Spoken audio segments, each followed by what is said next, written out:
Salutations, everybody. How y'all doing?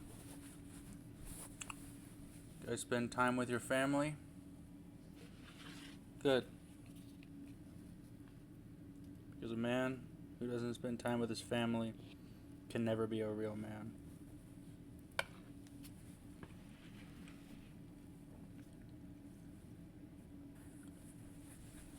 That line is from a movie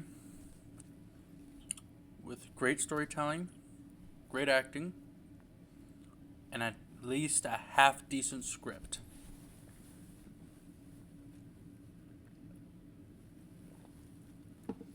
Okay. So, the Super Mario Galaxy movie. I should be hyped. That little jasmine thing here. It's really hot, so I can't wear a shirt.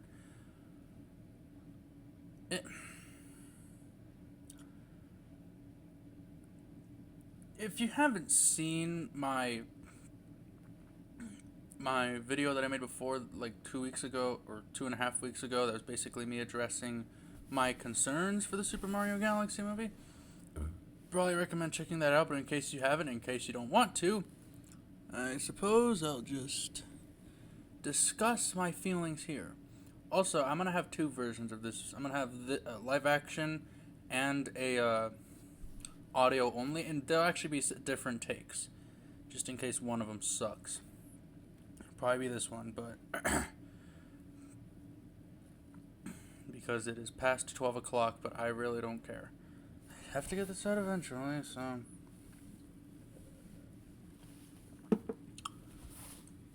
In case you haven't seen the video, I should probably talk about my feelings towards the video game Super Mario Galaxy. Now, I know a lot of people who talk about this movie haven't really brought up the game that much, but I feel that's important. I mean, when you're adapting Super Mario Galaxy, one would think you would want to at least know Super Mario Galaxy in terms of as an adaptation. Just because you call something Lord of the Rings, you best make it at least similar to Tolkien's famous trilogy. I mean, it's technically one book. They split it into three because why not? Because if you don't split the Lord of the Rings into three, you get really, really, really fat books. I do not... And my cat just left me down here. Of course he did. Well, I do not see a copy of Lord of the Rings, but you get a book that is indeed really, really thick. So, oh, he's coming back. Okay, we're good. I've been dilly-dallying for the last 3 minutes. It's time to actually start talking about the freaking movie. But I knew we needed to talk about my feelings on Super Mario Galaxy first. Bear with me, it's 12. Yeah, the video game, Super Mario Galaxy, to be clear, I'm not talking about the movie yet. I adore it, okay? Like, I can see why a lot of people wouldn't like the whole, like, if you really like story in your video games, like, it's almost as high as, like, gameplay, that's how much you need story, then probably not for you. It's very light on story, which it's one of the things that makes it difficult to adapt for a movie, but yeah, it's great. It's got just incredible gameplay. It's a beautiful game to look at. Beautiful moments, incredible music. And it's just overall, I can't think of a video game that I love more than Super Mario Galaxy. I have a lot of history with it. I got it for Christmas when I was either 4 or 5 years old, and I played it pretty much. I think it took me a couple months to beat it. Now I will admit, a lot of me playing the game was dilly dallying. I eventually locked in and actually started I looked at whichever file I had the most stars in, and I was like, okay, it's time to actually play the game and not just dilly dally with a bunch of different save files. So that's what I did, and I beat the game. It might be the first video game I ever actually beat. Not just play. It wasn't the first video game I played. That would go to New Super Mario Bros. Wii, but it was the first game that I beat, not played.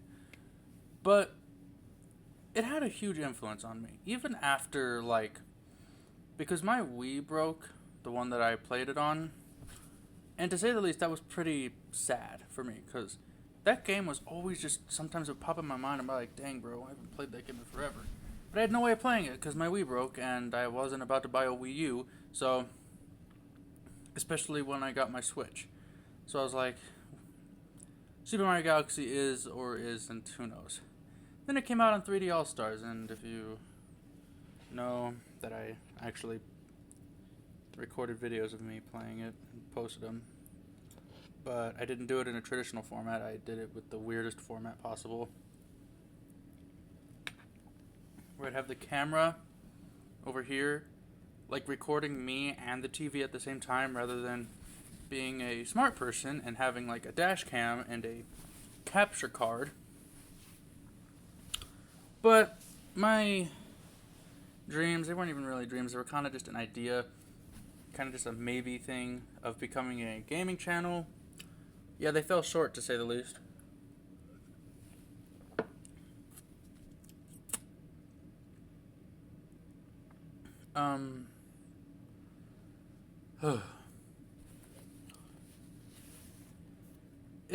It's had a huge influence on me, to where all of my personal stories that I've come up with, a lot of them use some influence from Super Mario Galaxy. And how can you blame me? It's an incredible video game. So the idea of it becoming a movie should be great on paper. My favorite video game is being turned into a movie. Not only that, Super Mario Galaxy isn't a famous video game today. I mean, it's well known among the gamers, but it's people who are general gamers that don't really play that much video games, except for Angry Birds. They probably have only heard of it in passing. And even when the game first came out, it sold a lot, but it wasn't that big. But it wasn't at least I wasn't there. Okay, I technically was there, but I wasn't even one when the game came out. I think it came out in November, so I was 7 months old when the game came out. So I have no clue what the game looks like, and the trailers are older than me, so. Which I will admit, the trailers look pretty bland, so I'm not really all that surprised that not as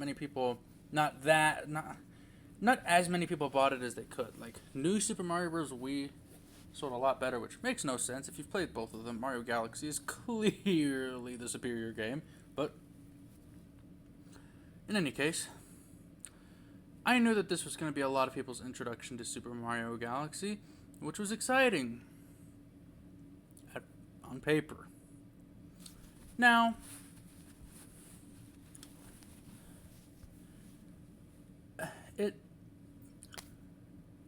I thought that it was going to be Super Mario World. That made sense. Super Mario Bros. Okay, World's next. Cool. Well, maybe get to a Galaxy eventually. Come 6 or 7 months ago,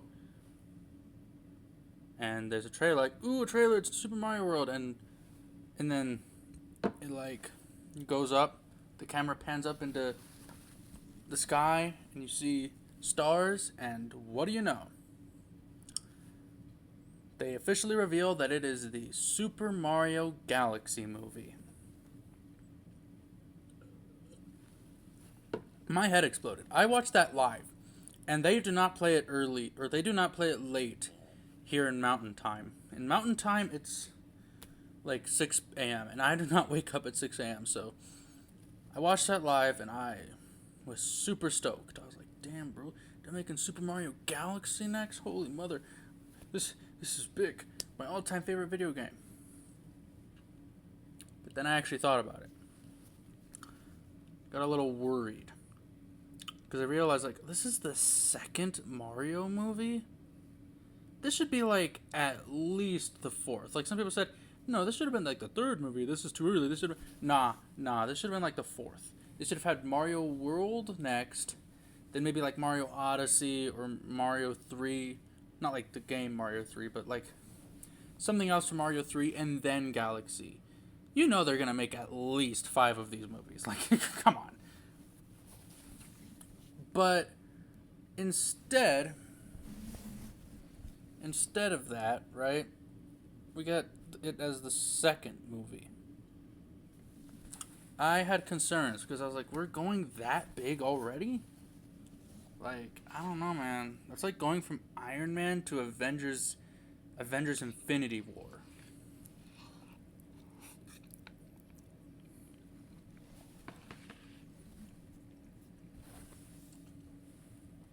At least close to that. Not that, maybe not that exact scale, but I'm in the ballpark.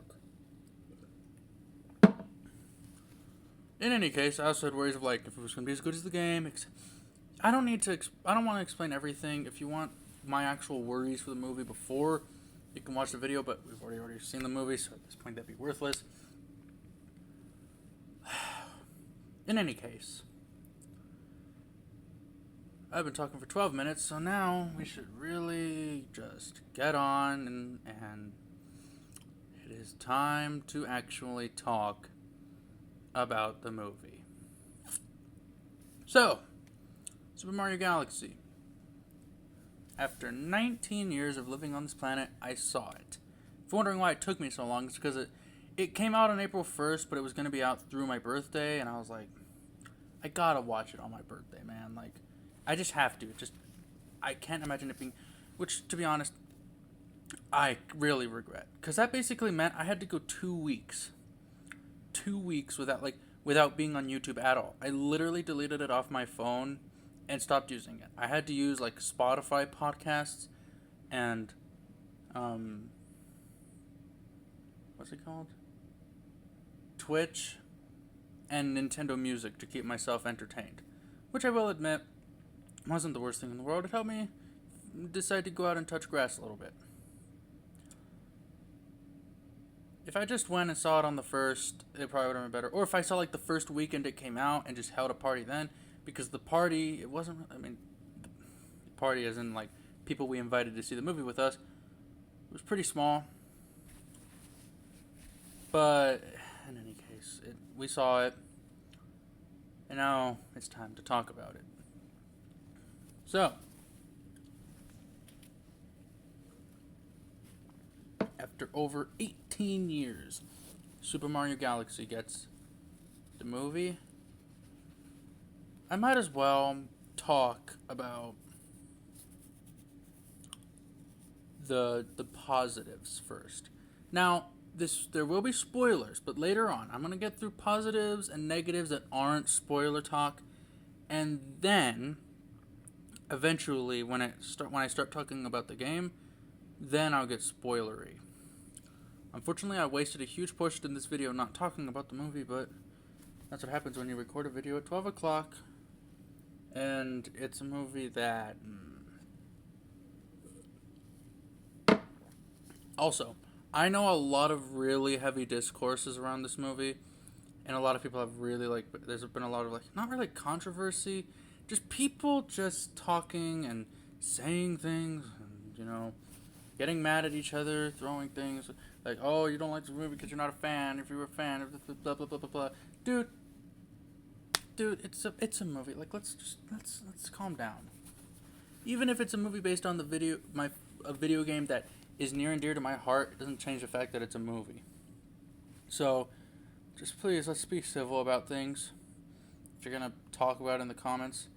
And also, I really hope this does not become the, the name Super Mario Galaxy. I hope it does not become its legacy. This discourse around the movie. Because, man,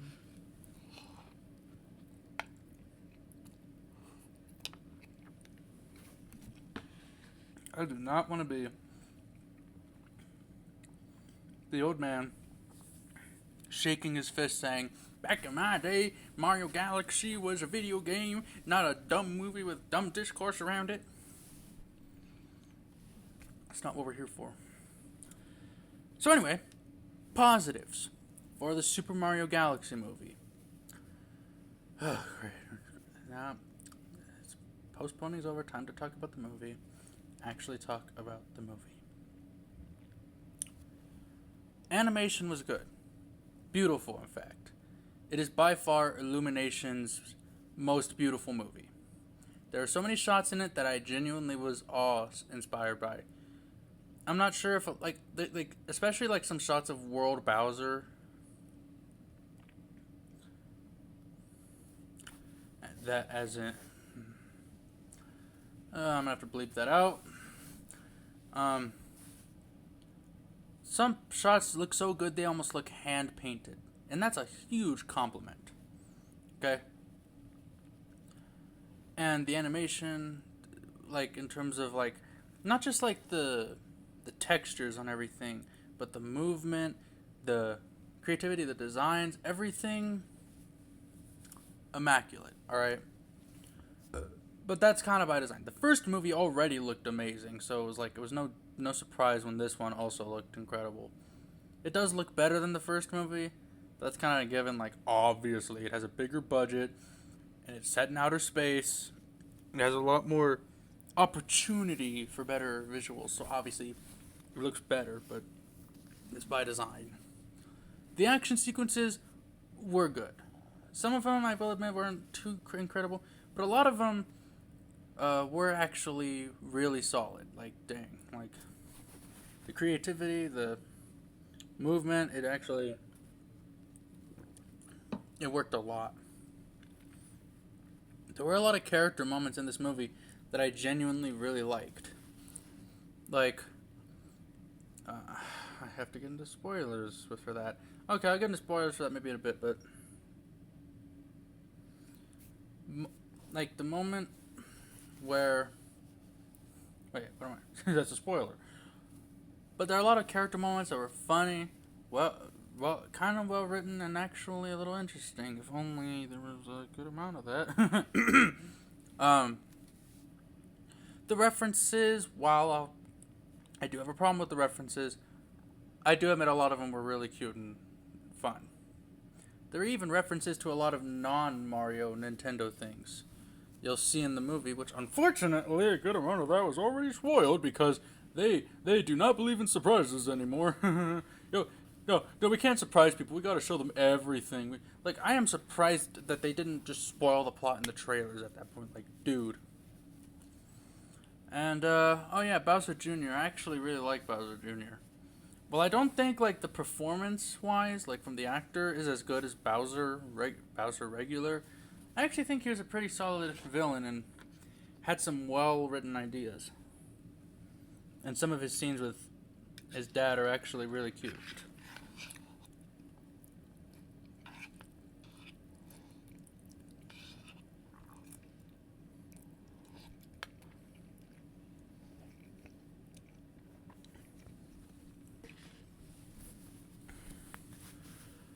And, yeah, that's about all I liked. I know that was 4 minutes, but I don't want this one to be that long, to be honest. I'm going to try and keep it under an hour, which, unfortunately, knowing me, is pretty unlikely, especially when I wasted 15 minutes.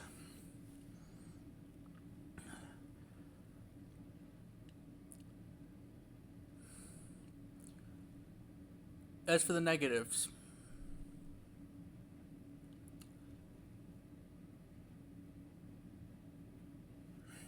let's just say when I walked out of the theater, I shouted. I literally put my hat that I was wearing over my face and I shouted and I just shouted lame a bunch of times. Yeah. Because that perfectly describes this movie. Lame. Listen, if anyone liked this movie, more power to you. I'm honestly jealous of you. I don't want anyone to think I went into this movie not wanting to like it. That is the opposite of true. I wanted to adore this movie. Okay, I wish I could have, but as you can tell from my tone, that's not exactly how I felt.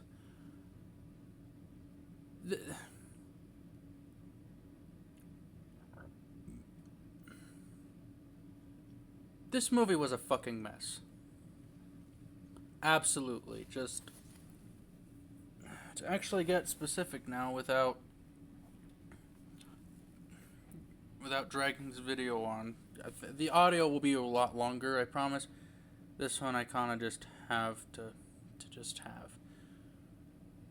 The story was awful.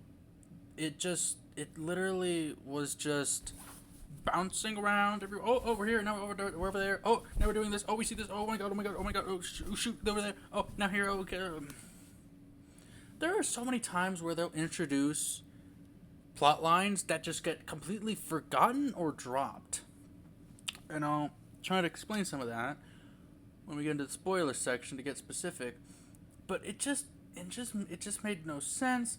This movie should not have been an hour and 38 minutes long. Like, you can tell they just wanted to get like the quickest they could so they could turn it out as quickly as possible and waste as little of your time as possible. I appreciate movies that are under 2 hours. But couldn't this movie have just been like a solid 2 hours rather than an hour and 38 minutes? And I know that would have taken a lot more time and a lot more animation, but with art, you don't exactly... To quote that old man from Toy Story 2, you can't rush art. What did they do? They rushed art, and what happened? They make this.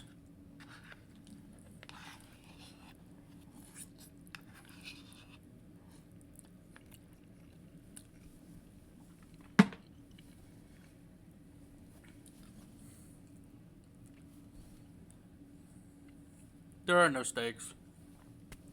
There are absolutely no stakes in this movie. You are never afraid of what the characters are going through.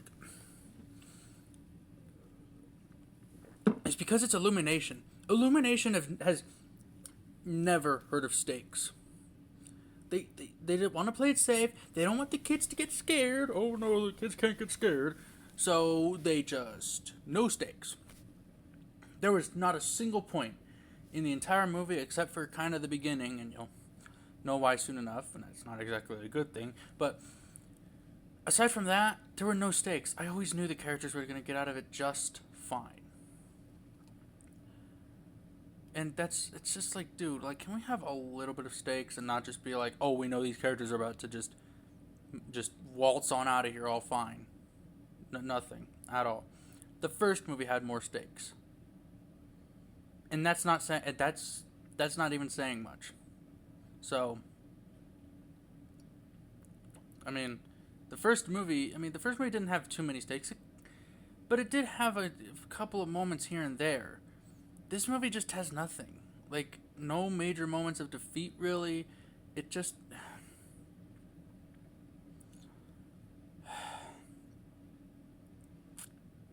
The character motives are inconsistent. One moment a character will want this, the next the character will want that. One thing, one thing leads into another. It's like, dude, can we just focus on stuff? Can we, and not to mention, sometimes characters will want something and then they'll go back on it, or it'll just be dropped entirely. Like, dude, what are we doing with this script? What are we doing with this story? Like, bruh, come on. I know what you're gonna say. The Mario Galaxy game was very light on story. Yeah, because it's a fucking video game. It's about the gameplay and the visuals, and even some of the grand scope shots of the video game. That's what it's about. If you really if you need story for a video game, a movie, anything, just if you need a 10 out of 10 script, incredible storytelling, characters, etc., hate to break it to you, you will not like the video game because it is very light on story. But they took that, and because they didn't have much story to adapt, they took the fossil of the story and they completely mish it around and add a bunch where they turn a light story that's progresses through a relatively long game into an extremely complicated story that's condensed into an hour and 38 minutes. There are too many references. Like, I'm like, dude, if people are not like Nintendo fans and they're just going to check out a cool animated movie, they're not gonna get half the things they're seeing. Like, I got them and that was fun for me. But like, if you're not into like Nintendo and stuff, and Nintendo history, etc., you're gonna be like, what on earth am I looking at?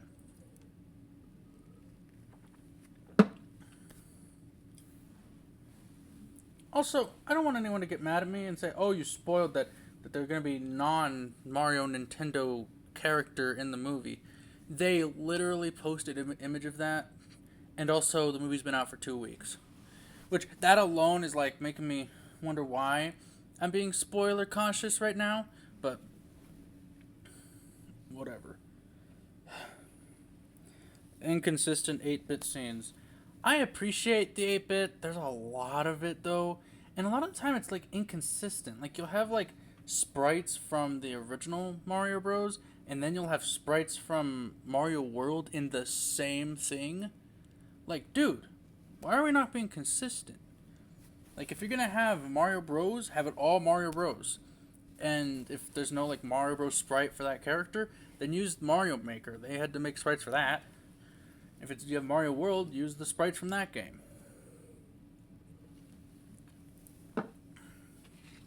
And yeah, just I don't know. The 8-bit scenes is just like, dude, like why are we being so random with these?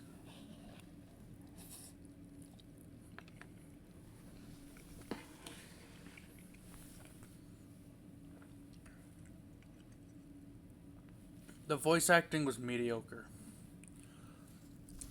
While Jack Black as Bowser is still supreme, and I actually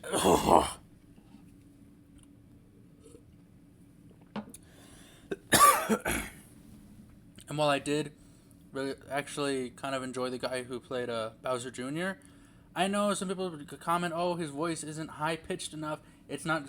Dude, come on. They had to make it a little less high pitched so it's not annoying. But aside from like those two, I actually kind of like Seth Rogen in the first movie. I think he said like he came out and said he didn't even try, but I don't know, something about his like delivery when he is not doing the laugh. I'm sorry, I can't help but find him at least a little entertaining. The problem is that he's gone, so cool. I mean, at least we still have Jack Black. Mario, Chris Pratt is Mario. What do I have to say? It's Chris Pratt as Mario. It's just, it's not that it's bad. It's just impossible to be like, this is Mario. Like, I know I'm watching Chris Pratt playing Mario. It just doesn't really work. Charlie Day as Luigi, I'm like, I don't know. It's just, he has the potential. It's just something about his voice. It sounds like he's trying to put on an Italian accent, a Brooklyn accent, without just putting on a Brooklyn accent. It sounds like he's trying to, not like he's just doing it. You know, it's like comparing, I don't know, it's like comparing like Oscar, like Liam Neeson in Schindler's List to a Looney Tunes cartoon German accent. Like one of them sounds very accurate to history, and the other sounds like an absolute stereotype. And that's like what Charlie Day is like. He sounds like he's trying to be Brooklyn without just being Brooklyn. Anya Taylor-Joy's Peach. She's trying, and she's clearly trying, but I don't know.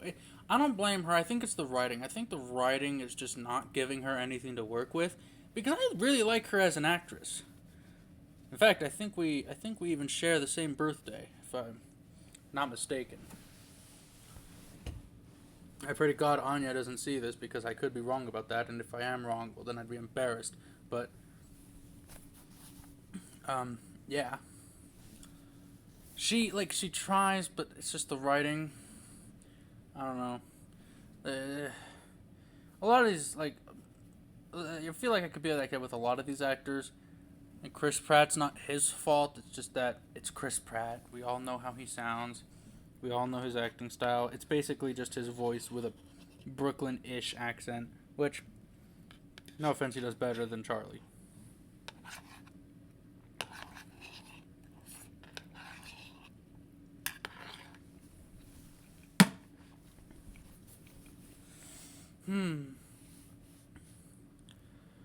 The movie's not memorable. Simple as that. There's a lot of I saw it 2 days ago, and there's literally not that much I remember, which is a little sad. Um, Nothing truly hits in this movie. Like, like in the first movie, there's at least moments like the thunderstruck moment, or when Mario and Luigi go after Bowser. There's moments like that kind of just hit, you know. Nothing in this movie hits. It's like, cool, okay, cool, okay, that happened. Wow, okay, but nothing incredible ever happens.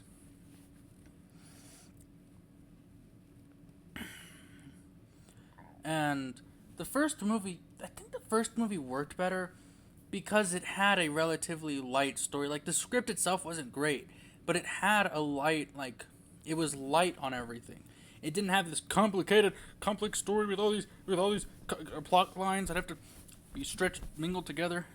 And while the pacing in the first movie definitely wasn't something to be admired, at least the story didn't feel like it was bouncing all over the place. Just, oh, there, now there, oh, okay, you know? To be fair, it did kind of feel like we were just trying to get to the next action sequence, but still.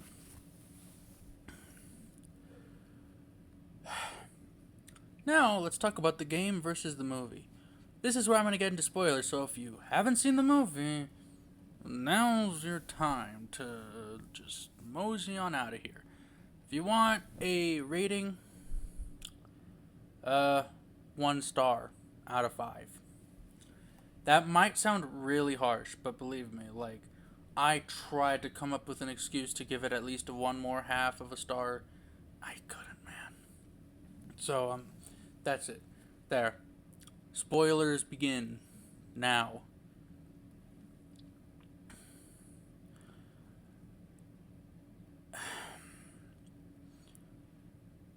As I remember bringing up the character moments, I guess I might as well bring up a couple moments I liked. I liked the moment where Luigi and Yoshi tease Mario about being in love, and Luigi sings like an Italian song. When the moon hits your eye like a big pizza pie. That one, yeah, that was okay. I've got to admit, that was a little funny. There's a lot of moments like that. They were genuinely cute.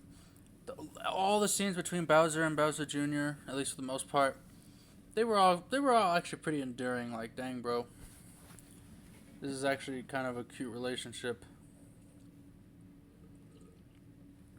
It's heavily weird because of how it intertwines with Bowser's, like, oh, I'm friends with the bros, I don't want to be enemies, and then he turns on them because he wants to be in, but, like, we'll get to more of that later.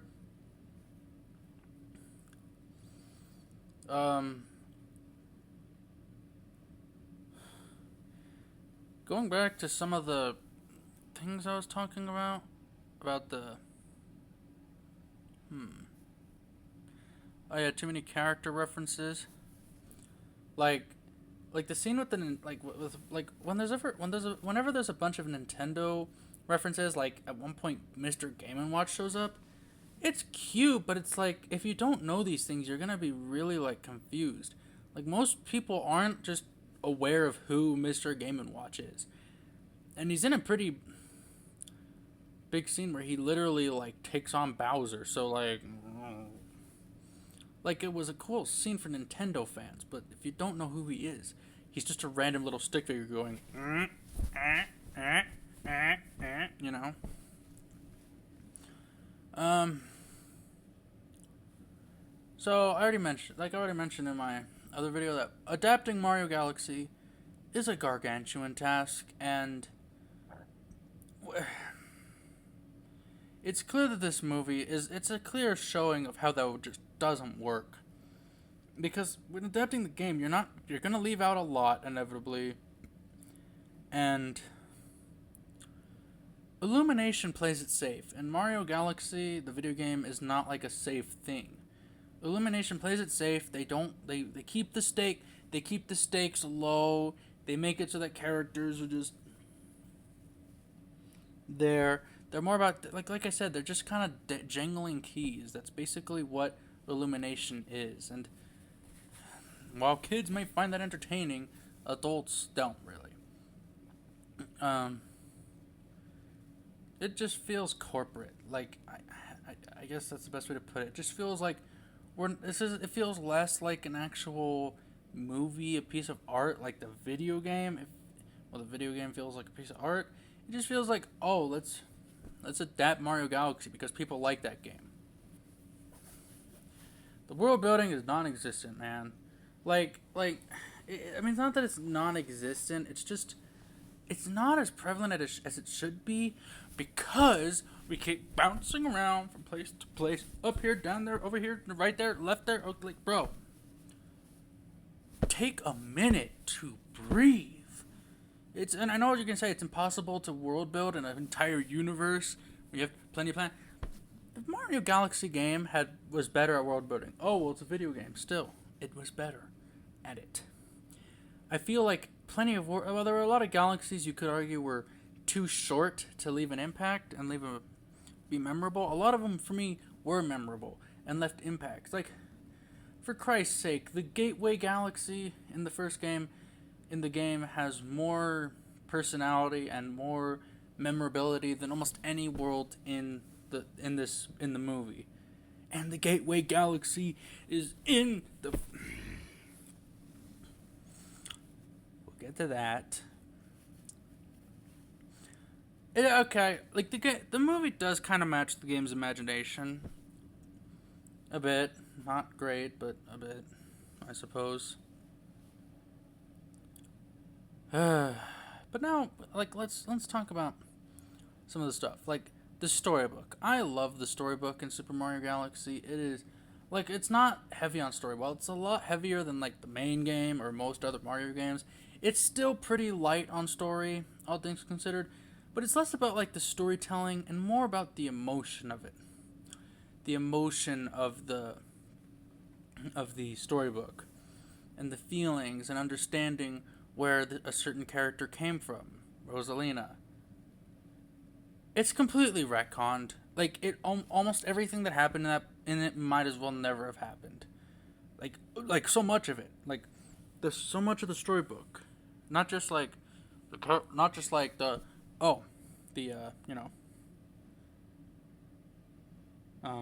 maybe not like one little aspect. Oh no, maybe just that happened. Yeah, that's it. No, it's like the entire book gone. May as well have never happened. Like, bro, and I'll explain more about that later. Oh, believe me, I will explain a lot more about that.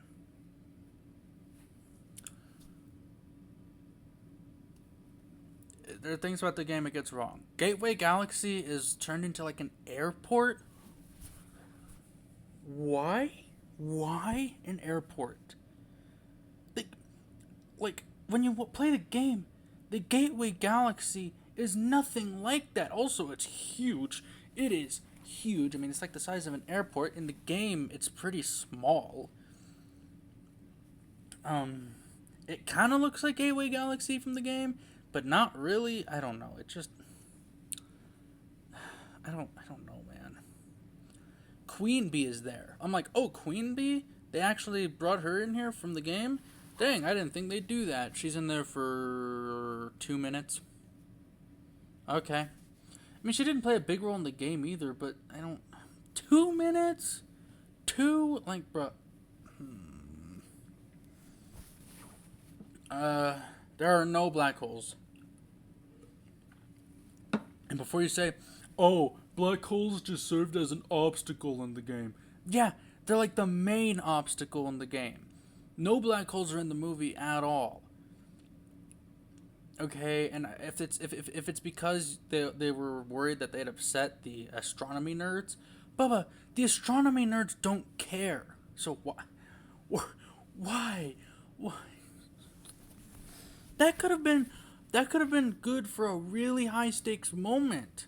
A black hole, a sequence with a black hole, and maybe the sequence when they're being chased by Bowser Jr.'s UFO. That could have.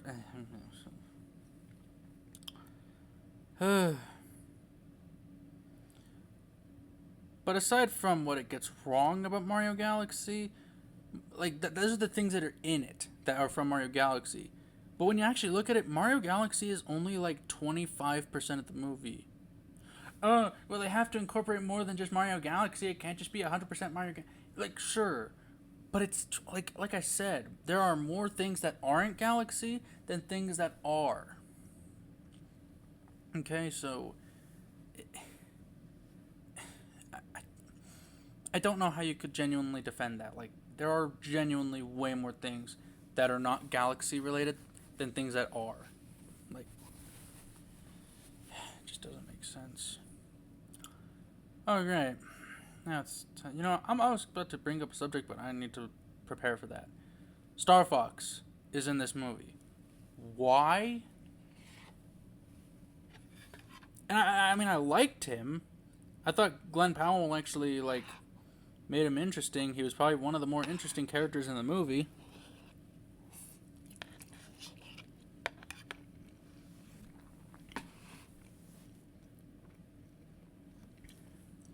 I do like Glenn Powell a lot when he was in Twisters, but like Star Fox, I don't know. Maybe they needed to set him up, but if they hadn't, you know what? I would have been a lot like less mad about it if they hadn't spoiled it. Can you imagine how much the Star Fox fans would have freaked out if they had just not spoiled it? But no, they spoiled it because, like I said, they don't believe in surprises. They don't believe in surprises. They believe in safe corporate BS. Character-wise, he was fine. Like, he was he was cool, he was entertaining. And while it is clear they're just setting up a Star Fox movie, hey, I will admit, they did a fine job, actually. I feel like this movie should be more about Mario Galaxy than being about starting the Nintendo Cinematic Universe, but there are literally Pikmin in this movie, and Rob. Bro, are we really trying to we really are just trying to be like, oh, let's start the we're doing this Nintendo Cinematic Universe. If we get a Smash Bros. Movie, we're doomed. That's not going to be Avengers. That's going to be a disaster.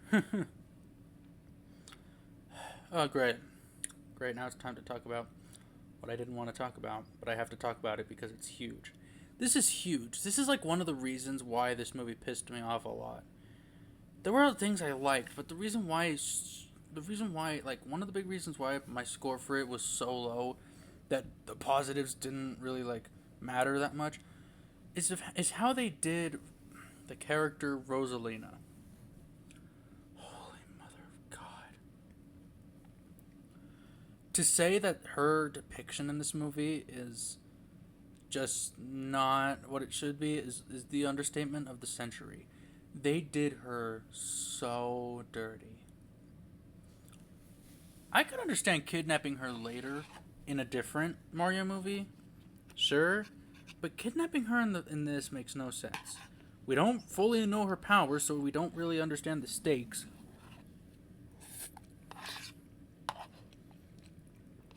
And also,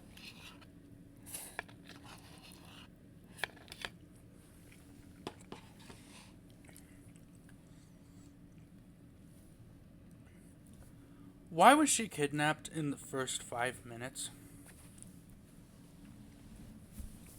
Why? Princess Rosalina is more of a mentor figure in the first game. Like, I know some people argue that she just stands there and doesn't help Mario during most of the game. Even though they don't realize the whole point is that she's keeping the observatory protected so Bowser can't, just come and steal the stars again. That's literally the whole point. But, hey, you don't agree with that, whatever. But,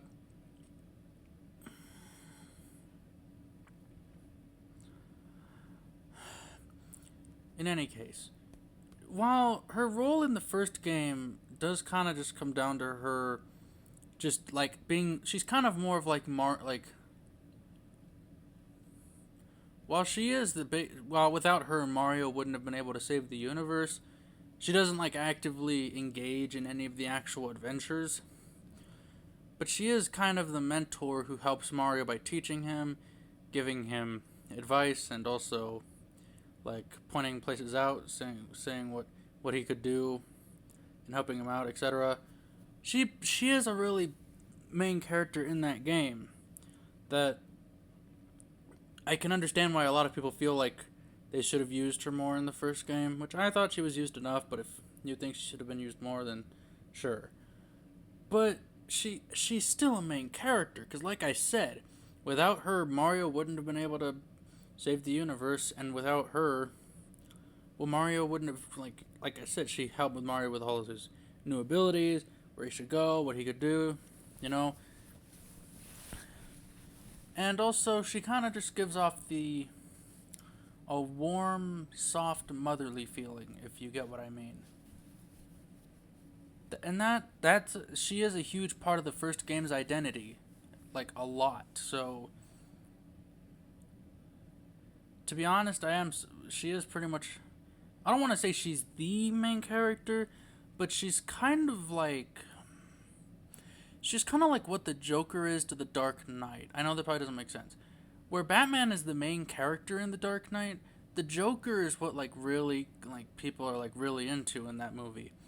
He's the scene stealer, just like how Rosalina is the scene stealer in Super Mario Galaxy.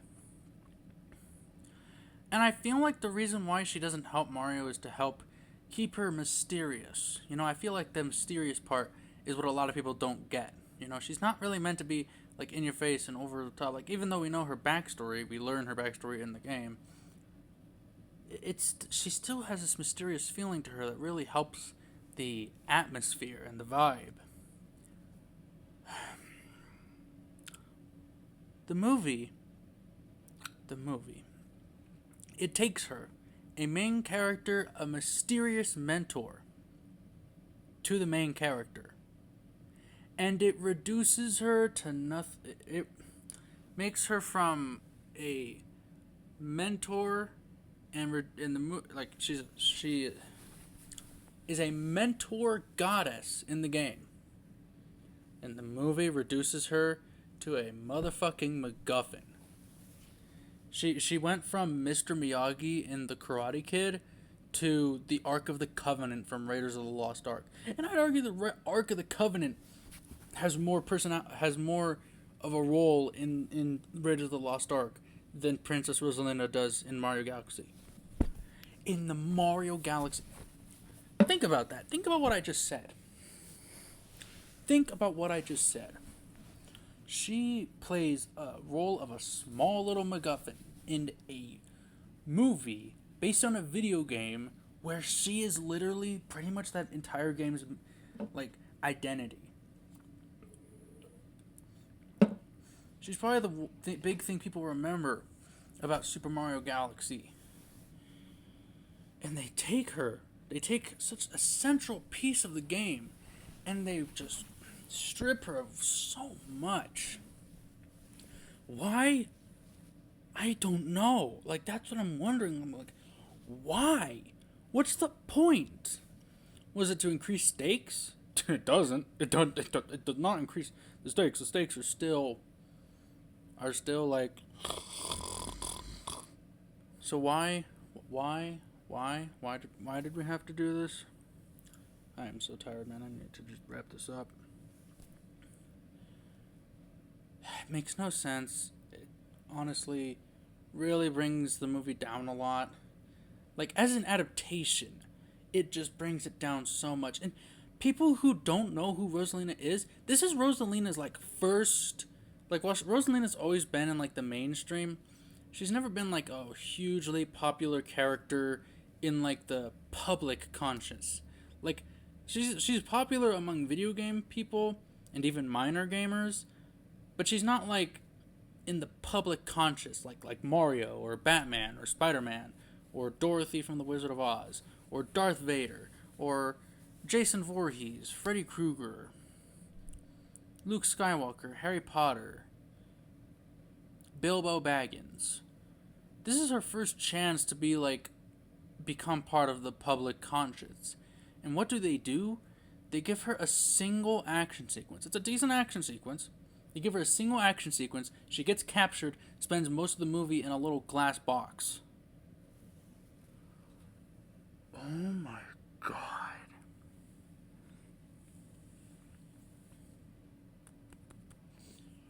Are you fucking serious? Like, this is what we're doing.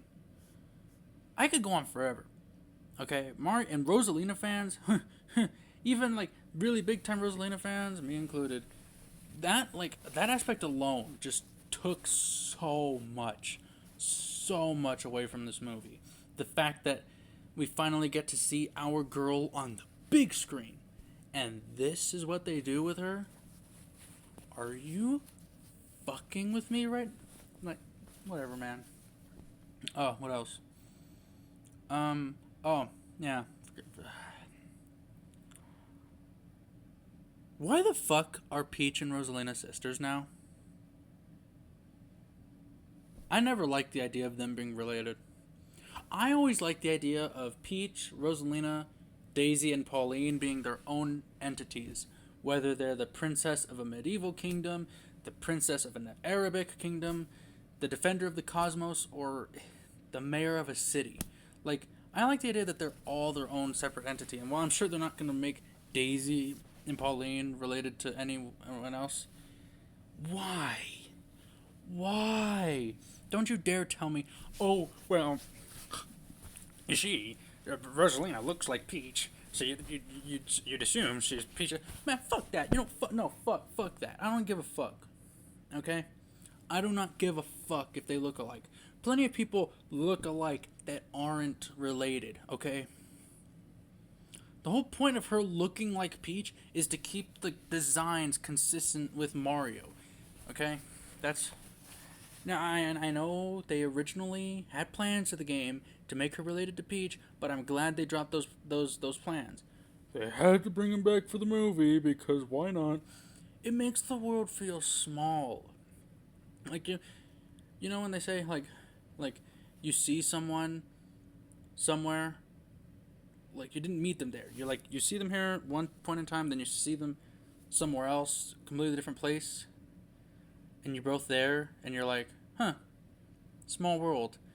Like, bro, like, the fact that Princess Rosalina, this big-time character that's very central to the story, happens to be Peach's sister, bro, we're making the world feel tiny. Like, everyone has to be connected in some way. We can't just have people that are just there because we can't just have random people that have their own story, their own lives. No, they have to be connected. They have to be family. They have to be friends. They have to have a backstory. They have to have one of them has to have betrayed the other. Like, dude, can people just... Not to mention, like I said, remember I said how they retconned the storybook? Yeah, this is how they did that. Rosalina's no longer got the storybook of, like, meeting the Lumas and the storybook of realizing her mother was dead and realizing that she was going to outlive her father and her brother, which, by the way, that's another thing. She has a brother, not a sister. The book explicitly says she has a brother. It does not say she has a sister. If she did, the book would have said it, but they didn't say it. Why did they...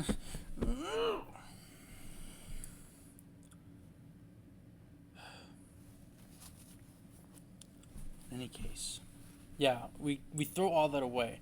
And also the whole idea that she passes by the Mushroom Kingdom every 100 years, that also is just out of the roof, out of the question. Because when you look at the like, this what the game says, she comes over every 100 years, and the Mushroom Kingdom holds a ceremony or a party, a festival every 100 years for when the comet passes. Okay, makes sense. Makes perfect sense. Why that would work that way? Because at some point they realized that a comet comes every 100 years on a specific day, and they decide, oh, that's a, huh, that's strange. A comet comes every 100 years. You know what we should do? Let's make a festival about it. Which that would take a lot. That'd be like, okay, so this comet has came on this specific day for the last 500 years, every 100 years. So when you look at the game's like subtext, etc., from logically, Rosalina should be at least 700 years old. In the movie, that's impossible because she's Peach's older sister, but like older by like 5 years or something. She is a goddess technically, but she's not immortal here, I guess. Also, wasn't the whole point of like her being the defender of the cosmos is that she's been the defender for hundreds of years? In this movie, she's now been the defender for like 30 years. Like, bro,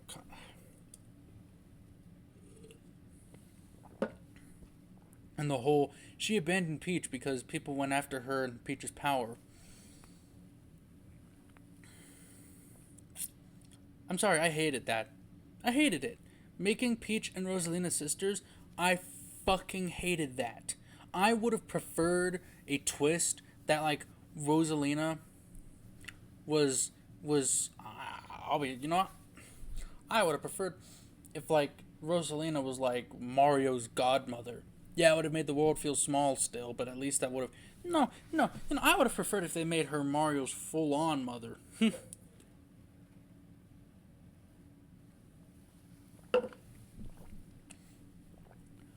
But no. They made her Peach's sister. Because why not? It's dumb, it's lazy, it's moronic, and if they had to make them related, why couldn't they have just, like, I don't know, made her like a descendant of 20 generations? Why did it have to be a sister?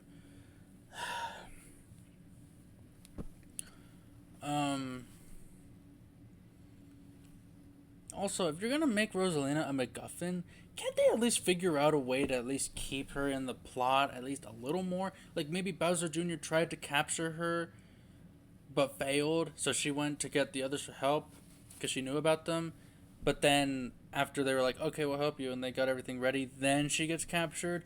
Or maybe while she's being captured, we can see her have banter with Bowser Jr. and Bowser. That would be something, anything. But no, why not? And then, oh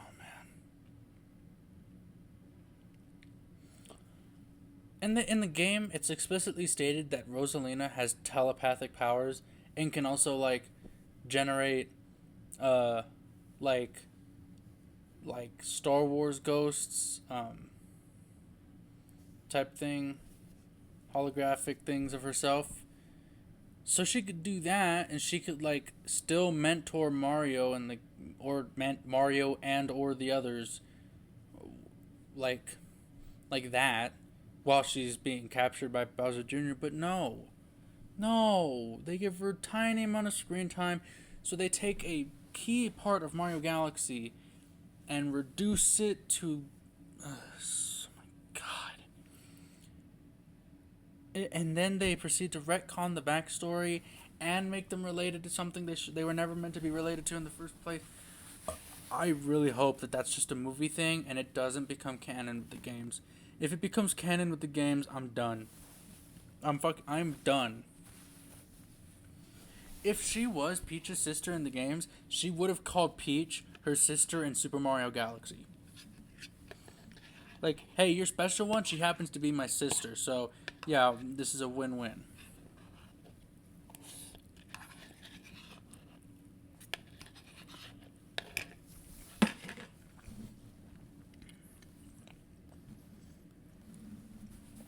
I have a lot more things on my notes here. I'm not in the mood. But emotion. The game perfects emotion.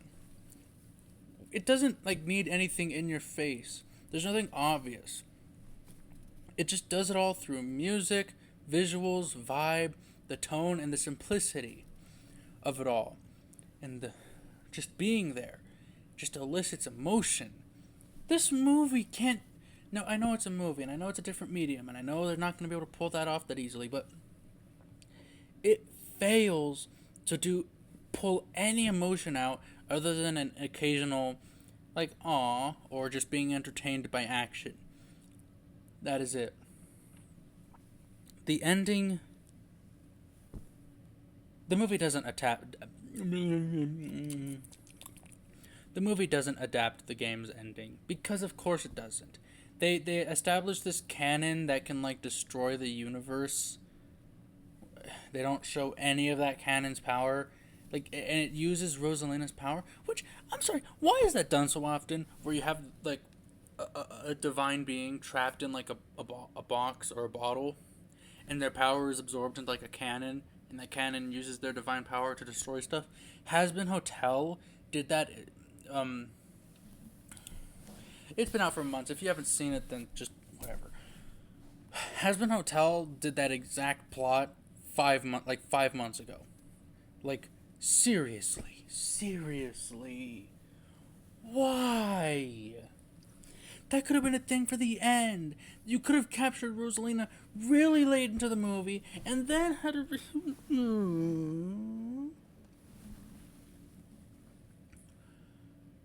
But the ending, back to the ending, it doesn't adapt the game's ending.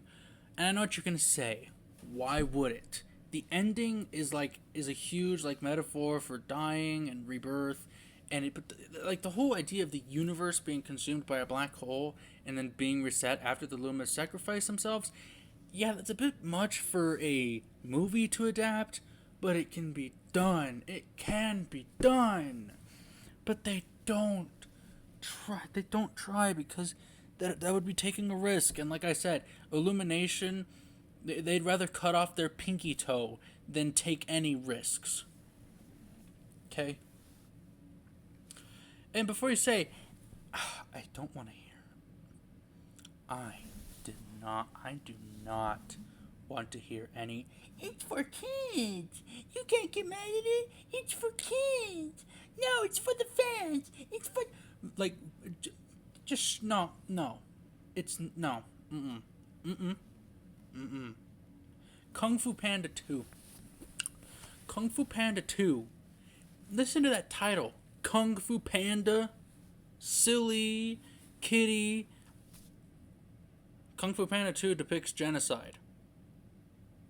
Kung Fu Panda 2 literally depicts someone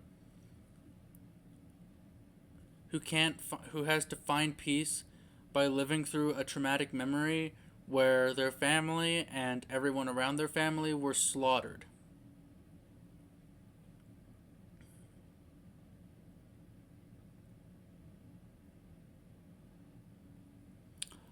I don't know about you, those are some pretty deep themes for a fucking kids movie.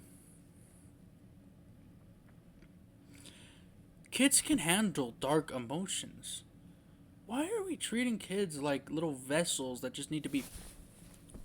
I don't have any keys around me. But why do we need that? Why can't kids just be treated like people? Why do they have to be treated like vessels, like little pets? Like, dude. I'm tired of the it's for kids argument. That's become so common nowadays for animated movies. I bet you if the Emoji Movie came out today with its awful everything, like, that movie was trashed. It was tarnished when it came out. Rightfully so, because it's an awful movie. I guarantee you if it came out today, people would defend it with the whole, it's for kids. Like, like, dude, just just shut the fuck up, please. Just shut the fuck up. Kids can handle dark emotions. If you want to hide your kid, if you want to protect your kid from the world and not make them realize the world doesn't care about their emotions, whatever. But kids need to understand that. Kids need to understand the world doesn't care how they feel. That terrible things are gonna happen in life. You can't just protect kids from that forever. And I know what you're gonna say. Oh, movies shouldn't have to be these big reminders of how terrible life can be. Well, it doesn't say that's not, like, a movie doesn't have to say, oh, this is gonna happen to you in life. It's just showing kids that, like, bad things happen. Bad things happen where there aren't, like, major heroes, and heroes aren't living these perfect lives. Like I just said, Kung Fu Panda 2. It displays dark emotions. It makes.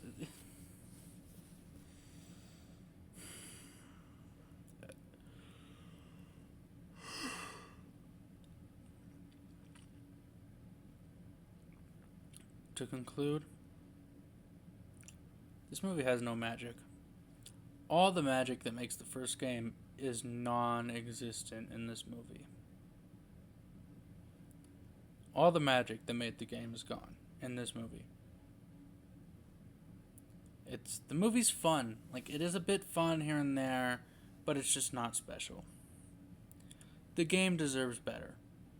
The video game, it's a masterpiece. It deserves so much more than this. This movie better not be the new Mario Galaxy Legacy. Like, if people remember this as Mario Galaxy, I'll lose all faith. Okay? It was lame. That's all there is to say. And I'm done now. I'm tired. It is 1:14. I need to go get some sleep. About to hit y'all with the moist critical. That's about it. So yeah.